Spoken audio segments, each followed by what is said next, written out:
अस्सलाम वालेकुम दोस्तों। आज आपको हम लिए चलते हैं पाकिस्तान के ख़ूबसूरत शहर इस्लामाबाद में।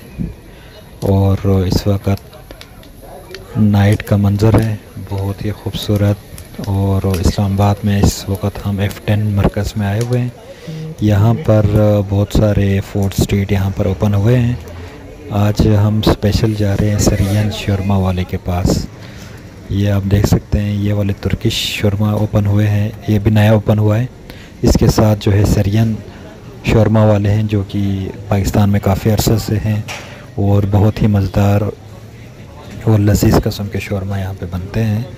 तो आप आएँ यहाँ पर फैमिली के साथ और एंजॉय करें, लेकिन ये है आपके पास टाइम होना चाहिए।